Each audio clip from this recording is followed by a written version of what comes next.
Letter Roman 3, Darmstadt, Heidelberg Carlsruhe, Baden-Baden by Mary Wollstonecraft Shelley. We set off from Frankfurt, feeling as if we were making a fresh start, and were about to traverse districts new and strange. The road we pursued was perfectly flat, and presents an easy task for the construction of the projected railway. To the right, a fertile plain stretches for several miles to the Rhine. To the left, high hills hemmed us in, by turns receding from, and advancing close to, the road. As usual in this frontier part of Germany, the foldings of the uplands were sprinkled by villages, with their spires, and the neighboring heights were crowned by ruined castles and towers, which ever adds so much to the interest of the scene. What lives did the ancient inhabitants of those crumbling ruins lead? The occupation of the men was war, that of the women to hope, to fear, to pray, and to embroider. Very often, not having enough of the first in the usual course of their existence, they contrived a little more, which led to an extra quantity of the second and third ingredients of their lives, and, in the end, to many a grievous tragedy. Wayward human nature will rebel against mental sloth. We must act, suffer, or enjoy, or the worst of all torments is ours, such restless agony as old poets figured as befalling a living soul imprisoned in the bark of a tree. We are not born to be cabbages. The lady, waiting at home for her husband, either quaked for fear, or relieved the tedium of protracted absence as she best might, too happy if death or a dungeon were not the result. The young looked down from the hills, and fancied that joy would meet them if ever they could escape to countries beyond. Meanwhile, the peasant in the plain below toiled, and had been far happier than his lord, but for the desolation brought on him by the fierce wars, of which this region was perpetually the theatre. The peasant, at least, has gained by the change. Hard-worked he doubtless is, and probably poorly fed, but he is secure. We look round for the mansions which we expect should replace fortified castles as the abodes of the rich, but find none. It is strange, but except in Italy and England, and I am told in parts of France, but in none I ever traversed, the wealthy never seek to enjoy the delights which nature affords, and country houses and parks and gardens are nowhere else to be found. We were somewhat annoyed and much amused at Darmstadt, where we stopped for luncheon. The inn was good, but they were expecting the Grand Duke of Baden.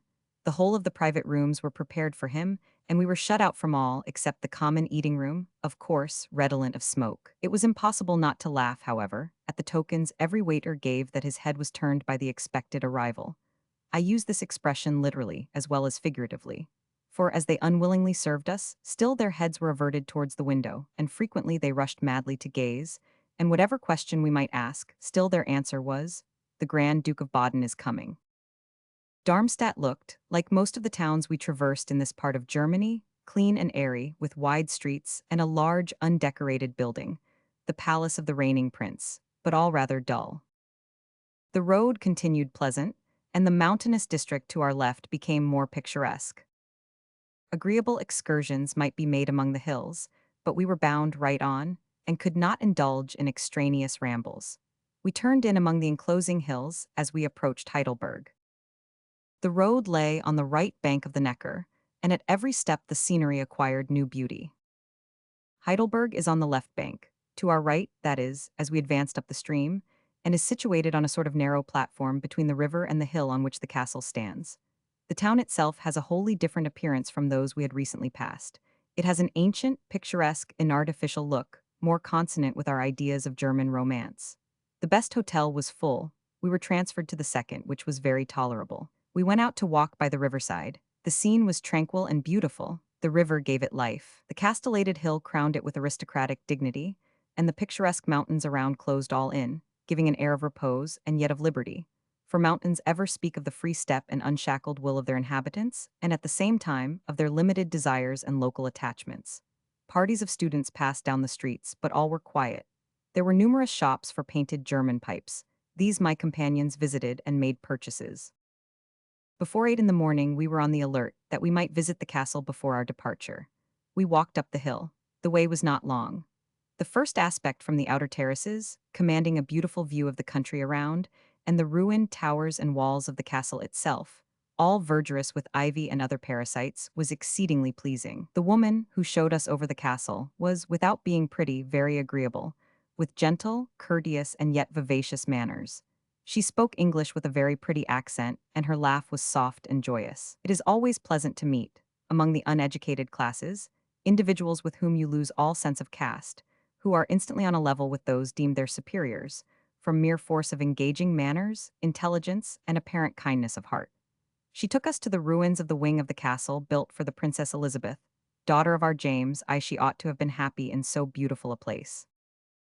From her castle windows, she looked on her fertile and rich domains. Her habitation, whose situation was so much favored by nature, had been adorned by the hands of fond affection. For her husband had not only built this wing for her comfort, but to welcome her on her arrival had laid out a flower garden in the English style, the remains of which still bloom. But she wished to be a queen, and to gain the shadowy crown of Bohemia, she devoted the beautiful Palatinate to desolation. Again, in Louis Roman XIV's time, this unfortunate province was laid waste by his orders, with a barbarity that has cast an indelible stain on the reputation of that monarch, who was, perhaps, the most heartless and destructive among modern kings. These circumstances, and, in later times, an accidental fire, after which it was never repaired, has reduced the castle to a mere ruin. But it is thus one of the most beautiful, both in itself and for situation in the world. And now, on this summer day, we felt how happily we could spend months at Heidelberg, to enjoy the pleasure of loitering, day after day, beneath these weed-grown walls and in the surrounding grounds. The facade of the Hall of Knights, which was built by an Italian architect, charms the eye by its exquisite finish and perfect proportions. We saw also, of course, the famous tun and the wax figure of the celebrated dwarf. On we went from Heidelberg. Our route was altogether pleasant. The road preserved the same characteristics. I should say that this part of Germany was peculiarly agreeable to the mere passing traveler. The towns have the appearance of health, comfort, and cleanliness. The manners of the people with whom we had to deal was courteous and pleasing, many of the women we thought pretty. The custom of smoking is a drawback, but some annoyance is necessary for the culture of toleration and patience in a traveler. Karlsruhe, where we slept on the night after leaving Heidelberg, has spacious streets and some good-looking public buildings. However, we saw them only from the windows of the inn, for it rained hard all the evening. About noon, we turned off from the main road, and bending in among the green hills, without ascending any, reached Baden-Baden, which lies picturesquely yet snugly in the valley, on the banks of the Ouse. A mere mountain torrent, it is true, but the sweet inland murmur of such is ever grateful to the ear. It looked a cheerful and even a gay place, yet I feel that I could steal away from the throng, and find solitude at will on the mountain tops or amidst their woody ravines. A wish has come over me to remain here. This sounds strangely, considering my yearning after Italy. How seldom do human wishes flow smoothly towards their object. For a while they may steal imperceptibly on, unstopped, though often checked, winding round or perseveringly surmounting impediments. Or obstacles still more mighty present themselves, and then our wishes gather power. They swell and dash down all impediments and take an impetuous course. But when all is smooth and free for their accomplishment, then they shrink and are frightened, as, to make a grand similitude, the Gauls did when the open gates and silent walls of Rome offered no opposition to their entrance. We fear treachery on the part of fate, and objections, overlooked in the hurry of desire, present themselves during the peace of easy attainment. With regard to the feelings that hold my wishes in check when I think of Italy, these are all founded on fear. Those I loved had died there. Would it again prove fatal? And do I only please my fancy to destroy my last hope? We are bound for the Lake of Como, a place of sad renown for wreck and danger, and my son's passion for the water is the inducement that leads him to fix on it for his visit. What wonder that I, of all people, looking on the peaceful valley of Baden-Baden, with its mountain torrent that would not sail a paper boat, wistfully inclined to stay here and be safe. But that which forms, in this sort of back-current manner, its attraction to me, renders it devoid of any to my companions. Besides, study and solitude is their aim. We dined at the table d'hôte, and a most tiresome and even disgusting mode of satisfying the appetite we found it. The company was disagreeably numerous, the noise stunning, and the food, to our un-Germanized tastes, very uninviting. We were amused, however, by our neighbors, 3 persons, a German, his sister, and his affianced bride, whom he is to marry tomorrow. She was pretty, he was ugly, but she saw him with the eyes of love, and very much in love they were, which they took no trouble to conceal, looking at each other as Adam and Eve might have done when no other human creature existed to observe them. Meanwhile, a number of little sins against the rules of well-bred behavior at a dinner table gave a very ludicrous turn to their overflowing sentiment. In the evening we visited the salon and looked in on the gamblers, often a dangerous spectacle. The rougette noir table was densely surrounded, and gold or silver was perpetually staked, but never, as far as I could observe, to any great amount. 4 Napoleons at a time being the most I saw placed on a color, and that but once or twice, generally 1 gold piece or 5 francs. I believe serious play is reserved for a later hour of the night. I saw no signs of despair, but all looked serious, some anxious.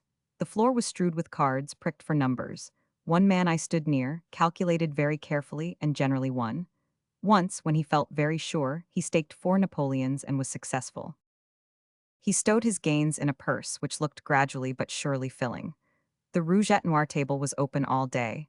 The roulette table, in another room, only in the evening, it was thinly attended. The multiplication of your stake at this game, if you are lucky, is attractive, but the chances are known to be so much in favor of the bank that people are shy of it. Rougette noir, they say, is the fairest game of any, though in that the bank has advantages, which, unless under very excessive failure of luck, secures its being largely a gainer, and the players, of course, in a mass, certain losers. Thus, the players, in fact, play against each other, and the bank has a large premium on their stakes, which renders it for its holders a lucrative investment of money. We spent this day at Baden-Baden. In the morning, I took a bath.